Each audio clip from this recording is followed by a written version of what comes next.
Now we will have a look at what impact random weights have on the network. Until now, I have always typed in weights and biases manually. I chose arbitrary values, usually somewhere between -0.5 and +0.5. The activation of a neuron is the weighted sum of inputs. In the last example, we saw that this can lead to negative predictions and a deactivated neuron. When the backpropagation is not capable of reviving a neuron, we speak of a dead neuron. There are different ways to deal with this problem. First of all, you can increase the amount of neurons. As long as enough neurons survive, the network is still capable of making good predictions. A second option is to replace ReLU with leaky ReLU. Leaky ReLU allows for a small change when the prediction is negative. I will not use leaky ReLU in this training. I will stick with ReLU. A third option is to choose the weights and biases in a way that it is unlikely that the predictions are negative. You saw me manually adjusting the bias in the previous example. But how do we choose good random weights and biases? There is an answer to that question too. There are different strategies to initialize the weights and biases. One of them is to choose the values from a normal distribution. What this means is that the range of values is between -3 and 3, and most values will be around 0. But I will use a much simpler strategy.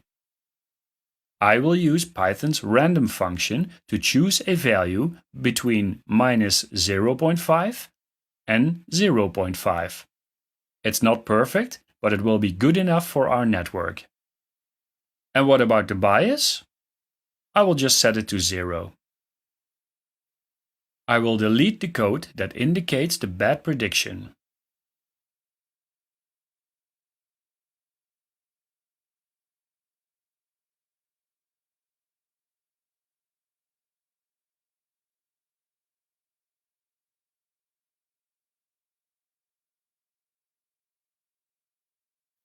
I have created variables for the network dimensions. I will now use them to create random values for the weights and biases.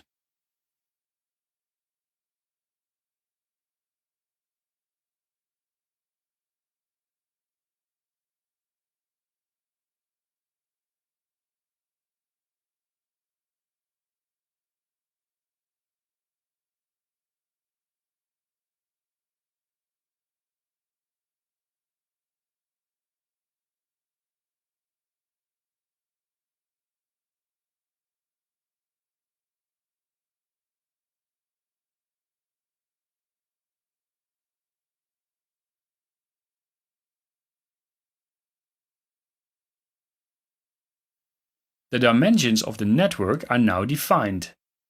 I can use them to simplify the code to update the weights and biases.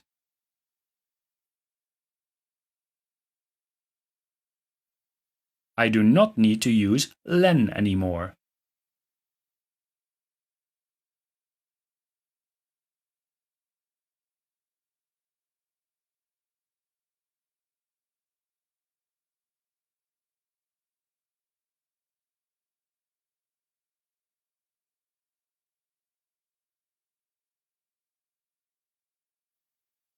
This is not a great result.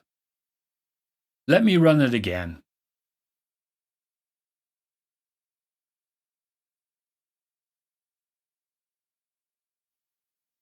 I think that the network is suffering from dying neurons. As I said, there are multiple ways to prevent this.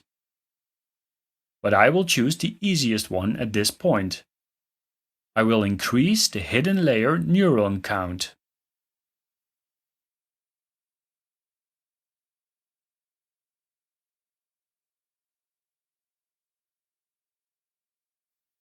I skip to the result and show it here. It looks like the random weight with 8 hidden neurons allow for a 100% correct result. Let's run it again. Ooh, only 22 out of 30 correct guesses. How can that be? Let's run it again a few times. I let the training run 6 times. As you can see, the result is different each time. Notice the difference in training results. When dealing with random weights, it is not always sure that the network will improve. But notice that the general trend is that the cost is still decreasing after 5,000 epochs. That means that by increasing the epochs, the result will get better. But I am happy with the result.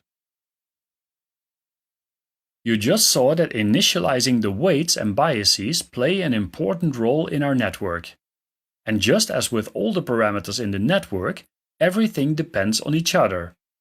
Owners of old cars and motorcycles recognize this.